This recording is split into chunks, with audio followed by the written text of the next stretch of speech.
প্রোগ্রামিংয়ের জগতে এমন কিছু জিনিস আছে যা একদম গোড়ার কথা, মানে এগুলো ছাড়া সামনে এগোনোই মুশকিল। তো চলুন আজ সি ল্যাঙ্গুয়েজে সেই রকমই একটা ফাউন্ডেশনাল কনসেপ্ট, মানে ভেরিয়েবল আর ডেটা টাইপের ব্যাপারটা একদম সহজ করে বুঝে নেওয়া যাক। ভাবুন তো একবার, আপনার সামনে সারি সারি একই দেখতে বাক্স রাখা, কোনোটার ওপর কিছু লেখা নেই। এবার যদি কিছু একটা খুঁজে বের করতে হয় বা গুছিয়ে রাখতে হয়, কি একটা অবস্থা হবে বলুন তো? এই ছোট্ট সমস্যাটা দিয়ে আমাদের আজকের আলোচনা শুরু হচ্ছে। তো প্রশ্নটা হলো, এই যে হাজার হাজার তথ্য, কম্পিউটার এগুলো মনে রাখে কিভাবে? ও কি আমাদের মতোই কোনো নাম বা চিহ্ন দিয়ে সবকিছুকে আলাদা করে চিনে রাখে? কিভাবে ও এত সব তথ্যের হিসাব রাখে? চলুন এবার আসল রহস্যের গভীরে যাওয়া যাক। আমরা এখন জানব প্রোগ্রামিংয়ের একদম মূল একটা জিনিস, মানে ডেটা স্টোর করার সেই ভিত্তিটা নিয়ে, যাকে আমরা বলি ভ্যারিয়েবল। এই স্লাইডটা কিন্তু খুব গুরুত্বপূর্ণ। পুরো ব্যাপারটার সারমর্ম আসলে এই একটা লাইনেই আছে। সহজভাবে বললে ভেরিয়েবল আর কিছুই না, এটা হলো কম্পিউটারের মেমোরির মধ্যে থাকা এক একটা বাক্স, যার উপর একটা নাম বা লেবেল লাগানো থাকে। এখন যদি একটু টেকনিক্যাল ভাষায় বলি, তাহলে ভেরিয়েবল হলো কম্পিউটারের মেমোরিতে একটা নির্দিষ্ট নামের জায়গা, যেখানে আমরা কোনো তথ্য বা ডেটা রাখতে পারি। মানে ঘুরে ফিরে ওই একই কথা, আমাদের সেই লেবেল লাগানো মেমোরি বক্স। বেশ, বক্স তো না হয় পেলাম, কিন্তু এবার প্রশ্ন হলো, সব কাজের জন্য কি একই রকম বক্স ব্যবহার করা ঠিক হবে? চলুন পরের ধাপে গিয়ে দেখি ব্যাপারটা কি। ব্যাপারটা একদম সহজ। ধরুন একটা ছোট্ট জিনিস রাখবেন, তার জন্য তো আর একটা বিশাল বাক্স ব্যবহার করার মানে হয় না, তাই না? কম্পিউটারের ক্ষেত্রেও ঠিক তাই। সব ধরনের ডেটার জন্য একই সাইজের মেমরি বক্স ব্যবহার করলে মেমরি নষ্ট হবে।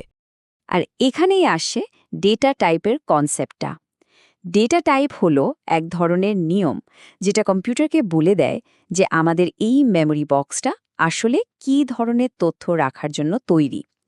এটা কি সংখ্যা রাখবে, নাকি কোনো অক্ষর রাখবে, বা অন্য কিছু?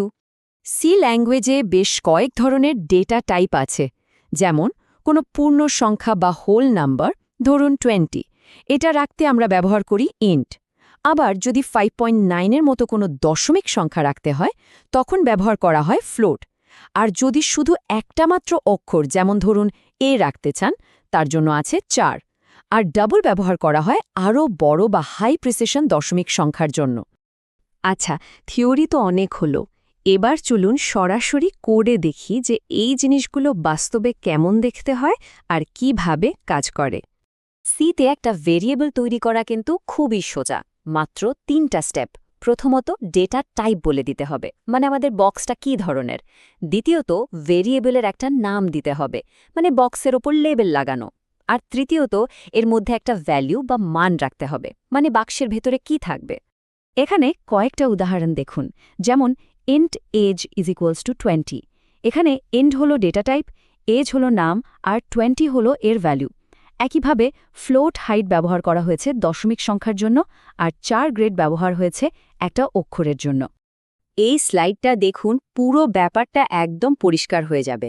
যখন আমরা কোডে লিখছি int age = 20, এর মানে হলো আমরা কম্পিউটারকে বলছি এজ নামে একটা নাম্বারের বক্স বানাও আর তার ভেতর 20 রাখো। ঠিক সেভাবেই 4 গ্রেড = a, মানে হলো গ্রেড নামে একটা অক্ষরের বক্স বানাও যার ভেতরে a থাকবে। আলোচনার প্রায় শেষ পর্যায়ে আমরা। চলুন এবার একটু ভাবি যে এই যে এত নিয়ম কানুন, মানে আলাদা আলাদা ডেটা টাইপ, এসবের আদৌ দরকারটা কি? প্রশ্নটা হলো, কেন সি ল্যাঙ্গুয়েজে এত রকমের ডেটা টাইপ লাগে? একটাই টাইপ দিয়ে কি সব কাজ চালিয়ে নেওয়া যেত না?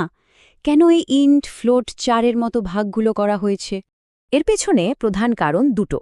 প্রথমটা হলো এফিসিয়েন্সি বা কার্যকারিতা, মানে সঠিক কাজের জন্য সঠিক আকারের বক্স ব্যবহার করলে মেমরি বাঁচে। আর দ্বিতীয়টা হলো অ্যাকুরেসি বা নির্ভুলতা, মানে এটা নিশ্চিত করে যেন আমরা ভুল করে কোনো অক্ষরের সাথে সংখ্যা যোগ করার মতো অদ্ভুত কাজ না করে ফেলি। সুতরাং শেষ কথা হলো, কম্পিউটারকে দিয়ে যদি কোনো কাজ ঠিকঠাকভাবে করাতে হয়, তাহলে তাকে পরিষ্কার করে নির্দেশ দিতে হবে।